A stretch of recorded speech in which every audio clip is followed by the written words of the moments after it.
So let's switch the question now to more likely. More likely the problem in Dallas is Dak or Mike McCarthy?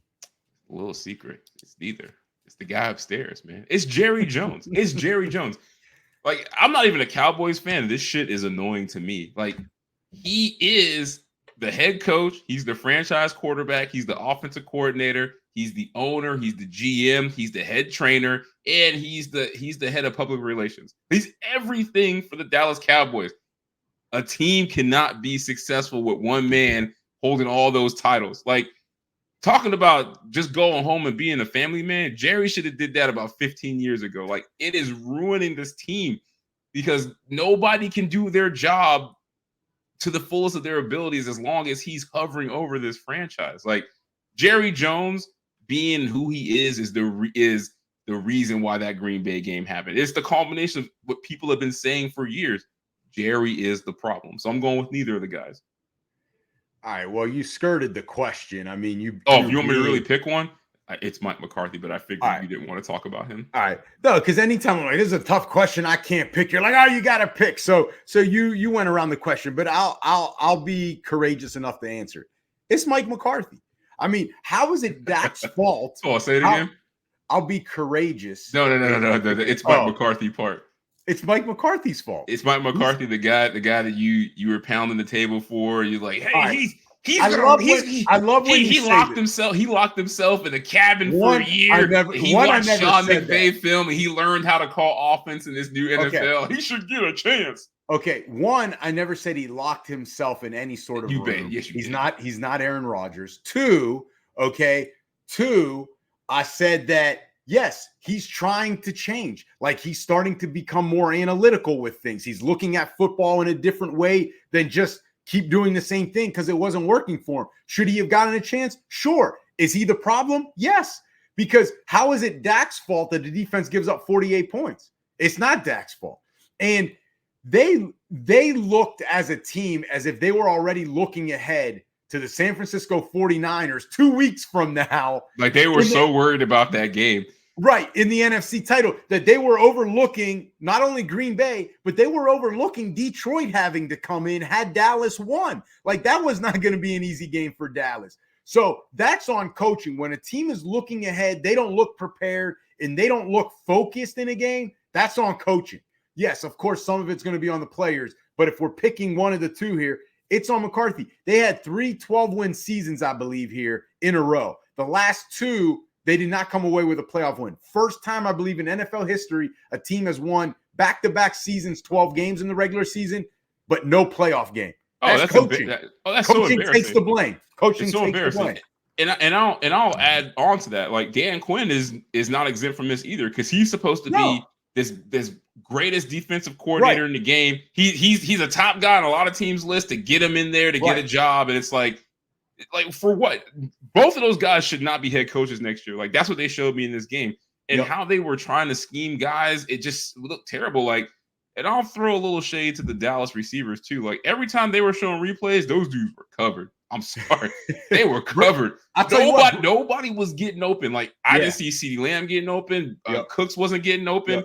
Nobody. The only person I saw really was getting open was the tight end Ferguson. The tight end, that's it. There's like either the scheme is bad or the dude's just not getting separation. So coaching, it's everybody's fault to me except Dak's, in my opinion. All right, so more likely on the hot seat, Nick Siranni or Mike McDaniel? I'll give you your props. I thought this was bullshit. I thought this was bullshit last week. I'll give it to you, but this is real. It's Nick Siranni. You better believe it. I don't know how we got here, but we here.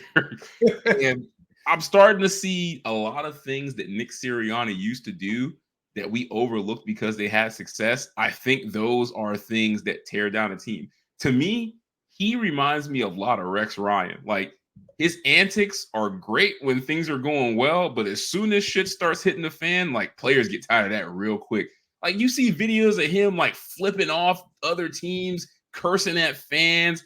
Like, I saw a video the other day where I just saw it for the first time. Like, he flipped off the Chiefs before the Super Bowl. I'm like, you're a head coach, bro. Like, you don't need to be doing this. Like, imagine if Mike Tomlin was cursing on tape and flipping off guys. Like, they be calling for him to get fired day one. Sirianni's been doing this since he got to Philly. I tell you, Tomlin would not be Steelers head. Nobody would be the Steelers head coach long if they were doing that stuff. Bro, he be coaching D3 football as a defensive coordinator. Like he be out of the league. Like Sirianni has shown some problematic behavior. Like even from like his first press conference, like he's a little weird, different guy. I guess they liked it at first because he was winning, but I'm starting to worry. Like, was he being propped up by these two great coordinators that we talked about in Gannon and Steichen that have left? Or I don't know, man. It's definitely him. Like the him on the hot seat shit is real. Like, bro, the Eagles fans were throwing shit at him after the game last night on the road. Like when the fans in Philly start doing that, I mean, talk about where there's smoke, there's fire. So he's definitely on the hot seat. I saw the popcorn. Was that what it was? Somebody said it was a birthday cake or something. I think it was the popcorn. Listen, the two things that always puts you on a hot seat: expectations and production. Right? For Mike McDaniel, hey, listen, the expectations. Let the lawyer speak. The expectations by the fans, the ownership in that organization in general was not as high as the Philly expectation. And McDaniel produced 2 years as head coach, 2 playoff appearances. I don't know what else. The quarterback has played well. And the offense has improved, and that's his specialty. So, of course, it's Sirianni more likely on the hot seat because the expectations were Super Bowl or bust, and they didn't even win a playoff game. They didn't even host a playoff game. They didn't win the division. First team to go 10-1 and not win their division. I mean, you talk about being on the hot seat. It is hot, and I would have never – think about when they were 10-1. If someone told you, hey, a month and a half from now, that was the end of week 12. Be fired. This guy might be fired. You would be like, what world are you living in? I'd be like, let's skip to the end of this movie. Like, what the hell happened? Right. Like, does he get caught up in a scandal? Like, what? Did he get the death penalty? Like, I need to know. But I think because what is Nick Sirianni's specialty? Like, I really want to know. Well, like, it's offense, right? Because I thought it was offense too. Yes, he was the OC. He was the OC in Indianapolis. And so when things start to go off the train tracks, you got to look at the coach. And then not only that, but when you think about some of the things, JT, AJ Brown not happy, always seems to be a conflict. A lot of people questioning Jalen Hurts' body language last night. And then on top of that, you have the whole Dom D'Alessandro incident with San Francisco. That was crazy to me. A lot of that's on the head coach, right? Like you've got to control your staff. You've got to control your sideline. And the guy that you have hired to control your sideline himself is acting up, meaning Dom during the game. Yo, that's a bad look on the head coach. Dom, you're a get back man in the NFL. But JT, I'm surprised he wasn't fired. But that's what I'm saying. That is a bad look. I don't know if he should have been fired. I'm not going to go that far because that's someone's like. No, I'm not saying he should. I'm surprised he wasn't fired. No, I know, but that's on Nick Sirianni. Like you've got to have control. It's your team. It's your organization. It's your sideline. You've got to have control of it, and that's why it's a bad look. And I think that adds fuel to that hot seat. Well, I will say this because I will say that there's probably a lot going on here. There's a lot of people that fault for the Eagles collapse. Sirianni definitely deserves blame, but there's some other things going on that I'm pretty sure it ain't all just him. I would just say this. I'm gonna caution Philly fans, man. Like, because they've done this. Andy Reid won a Super Bowl, he gone. Yep. Doug Peterson won a Super Bowl, he gone. It's like those fans, you said it before, like they're relentless, they're unbearable. Like this, honestly, if they fire this guy, this is the worst fan base in sports. Like y'all have fired 3 coaches that have either won you a championship or played one of the greatest losing efforts in the championship history. Like how could you guys be ready to move on from this dude? Like he lost 2 great coordinators. He turned Jalen Hurts, a 2nd-round pick, into a $100 million highest paid quarterback in the league. Like, and the MVP candidate. Like, why are you talking about getting rid of this guy? Like, I just don't understand that. JT, he won 10 games. And Andy Reid didn't win a Super Bowl, but he was there so long. He went to one. Sorry. I understand the separation there, but he made them relevant, right? And then with Peterson, he wins a title 3-4 years later, he's gone. And it's like Philly fans are going to realize, like, it's not easy finding good coaches. And the thing with Sirianni, just with Dom DeLisandro, they fit that city. They fit that team. They fit that fan base. What do you think? You're going to go and get another Sean McVay, another Sirianni? They're not just everywhere. Yeah, they ain't growing on trees. Like, go ask some of the teams. Atlanta's still been looking for one. Go ask the Dolphins how many bad coaches we had to go through. Right. Miami finally found one. So it's like, but we'll see. All right. Do we even need to do this next question? Because I feel like with some of the news, it's kind of irrelevant. Yeah, we don't need to. Tomlin's not retiring, and Bill Belichick is definitely going to get a job. He's probably going to Philly. All right. Good. So we won't do that. All right, so let's stay in Philly, man. I feel like it's such an interesting topic, man. This is going to be something we're probably going to be talking about for weeks, but the Eagles were eliminated by the Bucs last night. One of the biggest questions in Philly is, you talked about it, his body language. What is wrong with Jalen Hurts? Listen, I think you mentioned one of the things just a moment ago. Offensive coordinator. Shane Steichen left. I mean, some people, listen, I know Nick Sirianni's the offensive guy, but he is the head coach. He's got a lot of things to worry about. That's why he has an offensive coordinator. Last year was Shane Steichen, got hired after the Super Bowl loss by the Indianapolis Colts. What are the Colts doing? They were one game away from the playoff. Anthony Richardson, who was a project, was looking good already. And then even that offense looked good. Gardner Minshew held it together. And a lot of that falls on Shane Steichen. Listen, he was underestimated. And I think Philly is realizing how much they miss him. Not only the team and Jalen Hurts, but the fans.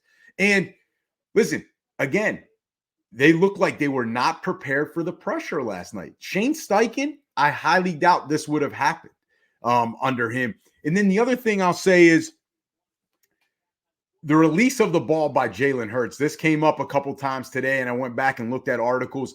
Last year was releasing the ball at 2.86 seconds. This year, he has the second slowest release time from snap to release, 3.23 seconds. That's so Brian Johnson turned him into to Justin Fields. No wonder Philly fans are bad.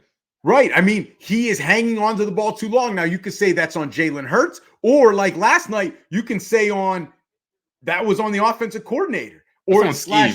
That's on scheme too. Like if your scheme is not about getting the ball getting guys open, or you're making him, you're making the last thing you want to do for a quarterback is overthink. Like get the guy open. If not, these are the next reads, and then let him use his athletic ability. Like I was texting you, I think about Mason Rudolph last night. Why is he only looking at one guy? And it's either it's going to him or he's throwing it out of bounds. And I'm like, dude, you've got to extend the play. You've got to move the pocket. In this instance, Philly's doing the opposite. It's like they don't want to do what makes Jalen Hurts good.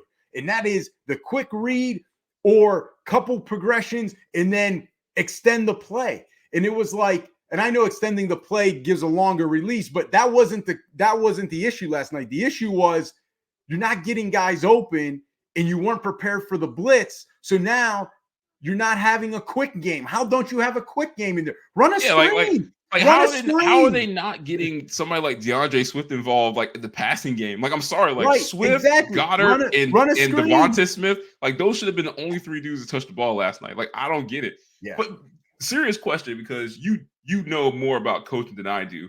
Like, how could you see a guy like Shane Steichen calling plays the year before and be like, all right, this shit works, like everything was working, and then the next guy is up? Like, how do you just completely don't take you worked with this guy all year for 2 years? Like, how do you see things that he does that works well and be like, no, we're just going to go away from that as the next guy up? I never understand that.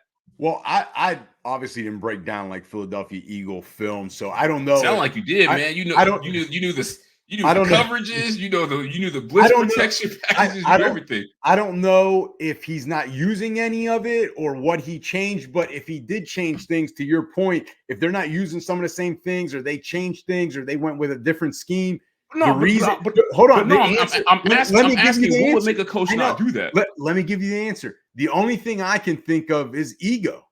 I want to implement my system. I want it to be because of me. And it's not because Shane Steichen left this blueprint. Forget this blueprint. I want it to be because of me and how we do things. And you get away from what works. And that's what happens, right? That's what we always say. Every coach has an ego, and it also gets them in trouble. Yeah. What's wrong with Jalen Hurts? Well, the easy answer, like you said, he's not 100%. He's banged up. I wouldn't be shocked if it comes out like he's going to have like multiple surgeries in the offseason. The fingers busted. His knees been messed up. Like that, all that tush pushing, like that adds up, man. This dude's in there getting hit by big defensive linemen every short yardage situation for a whole season and at the goal line. Vita Vea. Did you see that last night, bro? They literally ripped his helmet from the back and dragged him out of the end zone. Them hits add up. So how's that not a penalty? I don't know. It's not within the in the back of the shoulder pads. But I think that's the main thing that's wrong with him. I do think this, and time will tell. I think the other thing that's wrong with Jalen Hurts is, I hope it's not true.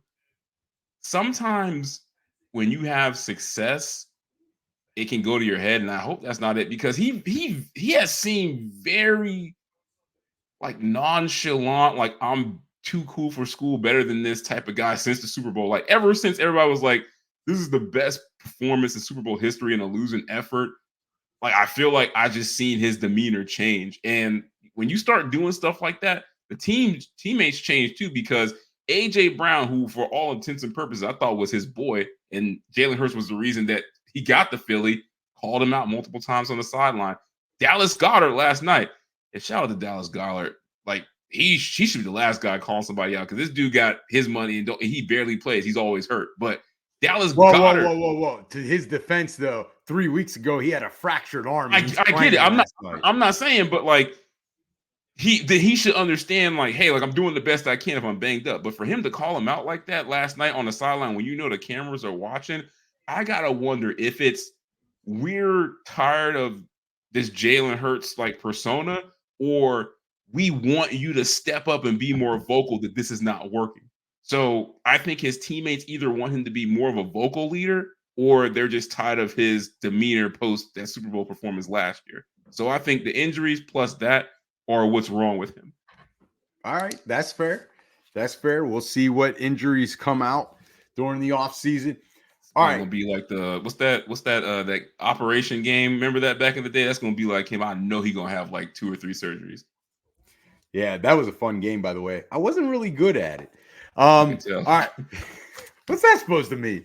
All right, your precision in sports. I seen you throw a football. I don't think you can get in that game. Wow, my precision route running. We're not talking about precision with your feet. We're talking about precision with your hands. That's what Operation is about.